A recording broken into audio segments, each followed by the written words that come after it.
मेरे एक नए व्यूअर ने मुझसे रिक्वेस्ट किया कि वो रिटायरमेंट कंपास के बारे में कुछ चीज़ें बताएं। हालांकि रिटायरमेंट कंपास वर्ड सुनने में लगता है ये टेक्निकल, लेकिन ये कोई फाइनेंशियल प्रोडक्ट नहीं है, बल्कि ये एक रोड मैप है कि रिटायरमेंट के बाद फाइनेंशियल प्लानिंग का रोड मैप क्या होगा।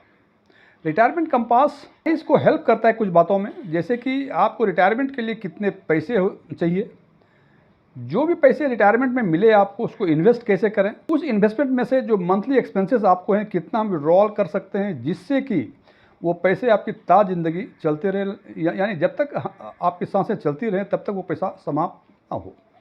आज की वीडियो में हम चर्चा करेंगे इसी बात पे कि यदि कोई रिटायरीज है, उसको 1 करोड़ रुपए का टर्मिनल बेनिफिट्स मिला हुआ है और उसके जो मंथली एक्सपेंसेस हैं या जो डेफिसिट है मंथली एक्सपेंसेस में, उसको 50,000 रुपये महीने चाहिए उनको, यानी या तो उनको पेंशन नहीं मिलता है या पेंशन मिलता है तो 50,000 रुपये उनको और चाहिए मंथली एक्सपेंसेस के लिए, यानी 6 लाख रुपये प्रति वर्ष वो विड्रॉ करेंगे।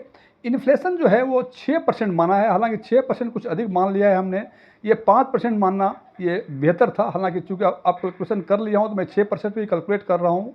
और पोर्टफोलियो टर्नओवर यानी वो 1 करोड़ रुपए जहाँ इन्वेस्टमेंट कर रहे हैं, जिसकी चर्चा हम आगे भी इस वीडियो में करेंगे, उसका एवरेज रिटर्न जो है यानी वेटेड एवरेज रिटर्न जो है वो 10% है। और इन्वेस्टमेंट का जो पीरियड है, यानी हमने अपनी जो लाइफ एक्सपेक्टेंसी जो बताई है या रिटायरमेंट के बाद 25 से 30 साल की आंकी है, यानी 85 से 90 साल तक हमने तक के लिए ये प्लानिंग किया हुआ है। मैं डीएम झा, आप देख रहे हैं स्टोन टैक्समैन चैनल। यदि इस वीडियो से आपको कोई नई जानकारी मिले या यह वीडियो आपको अच्छा लगे, इसको लाइक करें, अपने फ्रेंड्स के साथ शेयर करें, कमेंट बॉक्स में यस लिखें। और यदि आपको लगे कि इस वीडियो में ऐसी कोई जानकारी नहीं है जो पहले से आपको नहीं पता थी या यह वीडियो ही आपको पसंद ना आया हो, तो कमेंट बॉक्स में नो लिखें। और यदि आपकी रुचि इन्वेस्टमेंट, खासकर म्यूचुअल फंड इन्वेस्टमेंट, बैंकिंग और डायरेक्ट टैक्सेशन में है और अभी तक आपने हमारे चैनल को सब्सक्राइब नहीं किया है, तो हमारे चैनल को सब्सक्राइब करें और ऑल बटन पर क्लिक करें ताकि हमारे सभी नए वीडियो की नोटिफिकेशन आपको लगातार मिलती रहे। तो सबसे पहले बात करते हैं कि वो जो 1 करोड़ रुपए मिले उसको किस इन्वेस्टमेंट एवेन्यूज में यानी किस बकेट में डाला जाए। तो इसके लिए हमने 5 बकेट क्रिएट किया हुआ है। पहला बकेट है इक्विटी ओरिएंटेड म्यूचुअल फंड यानी इक्विटी म्यूचुअल फंड, दूसरा है डेट म्यूचुअल फंड, तीसरा है सीनियर सिटीजन सेविंग स्कीम, चौथा है लिक्विड फंड या बैंक के फिक्स डिपॉजिट, और पांचवा है गोल्ड ईटीएफ। सबसे पहले हम देखते हैं कि 1 करोड़ में से 50 लाख रुपए हम इक्विटी ओरिएंटेड म्यूचुअल फंड यानी इक्विटी म्यूचुअल फंड में इन्वेस्ट करते हैं, जिसका कि एवरेज रिटर्न हमने 13% माना है। और पहला बकेट जो इक्विटी ओरिएंटेड म्यूचुअल फंड है ये लॉन्ग टर्म ग्रोथ के लिए है। दूसरा बकेट जो था डेट म्यूचुअल फंड के लिए, इसमें हमने 1 करोड़ में से 20 लाख रुपए एलोकेट किया हुआ है, जिसका एवरेज रिटर्न हमने 7% माना है। ये स्टेबिलिटी एंड बकेट रिफिलिंग के लिए ये बकेट बनाया गया है। तीसरा है SCSS यानी सीनियर सिटीजन सेविंग स्कीम, इसमें 1 करोड़ में से 15 लाख रुपए एलोकेट किए हैं, जिसका कि हालांकि 8.2% आज के दिन में रिटर्न है जिसका है, लेकिन हमने 8% माना है। ये रेगुलर क्वार्टरली इनकम के लिए हमने इस बकेट को क्रिएट किया हुआ है।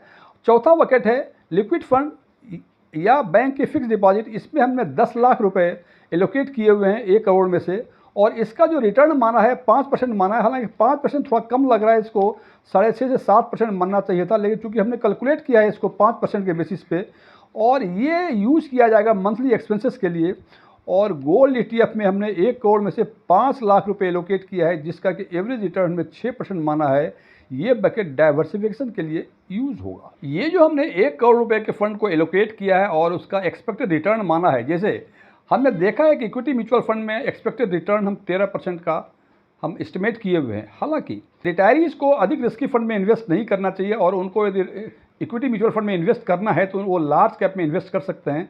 और लार्ज कैप का पिछले 28 वर्षों का CAGR जो है वो 16% से अधिक है। हालांकि पिछले 10 वर्षों का CAGR जो है वो 12 से 13% के बीच है। इस हिसाब से हो सकता है कि जो 13% माना है ये थोड़ा कम भी हो, थोड़ा अधिक भी हो। ये एक टिपिकल प्लानिंग है। इसी प्रकार से एक्सपर्ट की राय में जितना रिटायरमेंट कॉर्पस होता है उसका पर एनम जो विड्रॉल है वो 4% से अधिक नहीं होना चाहिए। यदि आप 4% तक विड्रॉल करते हैं तो वो ताज जिंदगी, चाहे 20 साल, 30 साल, 40 साल तक आप जीवित रहें, वो पैसे बराबर चलते रहेंगे। हालांकि यहाँ जो एजम्पशंस में माना है हमने वो 6% माना है, यानी 50,000 रुपये प्रति माह। इसका मतलब 12 महीने में 6 लाख रुपये, 1 करोड़ में से 6 लाख रुपये हर वर्ष हमको विड्रॉ करनी है मंथली विड्रॉल के फॉर्म में। तो ये जो एजम्पशंस हैं ये अपने सुविधा के हिसाब से कम या अधिक कर सकते हैं।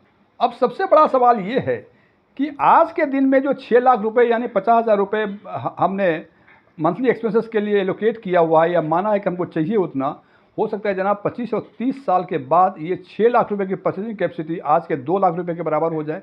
इसका मतलब 20 साल 25 साल के बाद ये 6 लाख रुपए 6% के इन्फ्लेशन के हिसाब से काफ़ी अधिक हो जाएंगे। तो इस सब को देखते हुए हमने एक कंसोलिडेटेड चार्ट बनाया हुआ है। इस चार्ट में आप देख पा रहे हैं कि पहले वर्ष में जो ओपनिंग कॉर्पस है वो 1 करोड़ रुपए है और रिटर्न चूँकि 10% का है तो 1 करोड़ का 10% 10 लाख बनेगा, विड्रॉल उसमें 6 लाख होंगे।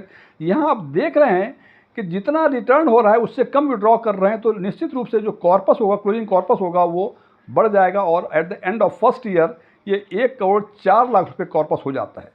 सेकेंड ईयर में जो विड्रॉल होगा वो विड्रॉल 6,36,000 हो जाएगा, इन्फ्लेशन जो 6% का उसके हिसाब से, और जो क्लोजिंग कॉर्पस होता है वो 1 करोड़ 8,04,000 के आसपास होगा। थर्ड ईयर में विड्रॉल 6.74 लाख यानी 6,74,000, ये जो विड्रॉल बता रहा हूँ ये एनुअल विड्रॉल है। और यहाँ भी हम देख रहे हैं कि इनका जो रिटर्न है वो 10,80,000 है, लेकिन हम विड्रॉ कर रहे हैं 6,74,000, इसलिए निश्चित रूप से यहाँ भी ये कॉर्पस बढ़ के 1 करोड़ 12,10,000 हो जाएगा।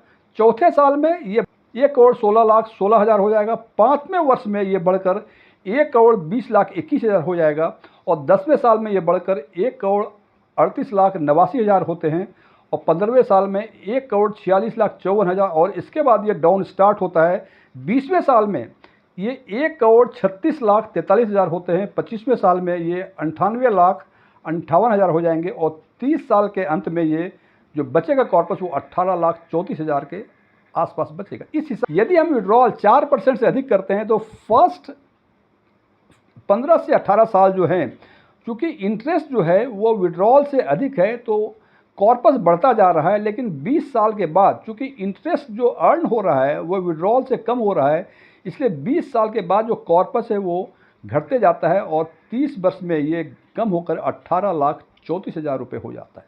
फ्रेंड्स, ये एक चीज़ बता दूं, ये हमने प्लान किया है एक टिपिकल प्लानिंग।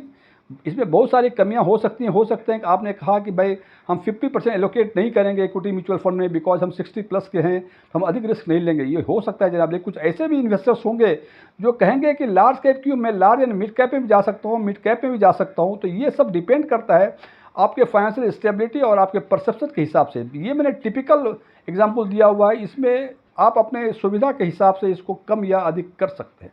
फ्रेंड्स, इस हिसाब से मुझे लगता है कि इसी आप रिटायरमेंट प्लानिंग करेंगे तो निश्चित रूप से ताज जिंदगी यानी जब तक आपकी सांसें चलेंगी तब तक आपको पैसे की कमी नहीं होगी। फ्रेंड्स, ये वीडियो क्लोज करने के पहले मैं कुछ डिस्क्लेमर देना चाहता हूँ कि मैं कोई इन्वेस्टमेंट एडवाइज़र या म्यूचुअल फंड एडवाइज़र नहीं हूँ। मेरे पास MFI के कोई रजिस्ट्रेशन नंबर नहीं है।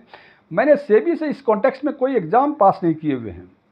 ओपन डोमेन में जो भी इन्फॉर्मेशन अवेलेबल है उसके बेसिस पे मैं आम लोगों के लिए आम वीडियो बनाया करता हूँ। ये मेरे विचार थे, मेरे विचारों से सहमत होना कोई ज़रूरी नहीं है। यदि आप मेरे विचारों से सहमत हैं तो कमेंट बॉक्स में एग्रीड लिखें, और यदि आपके विचार मेरे विचारों से नहीं मिलते हैं तो कमेंट बॉक्स में नॉट एग्रीड लिखें। लेकिन नॉट एग्रीड लिखने के साथ इसको जस्टिफाई ज़रूर करें कि किस कारण से आपके विचार मेरे विचारों से मेल नहीं खाते हैं। Thank you.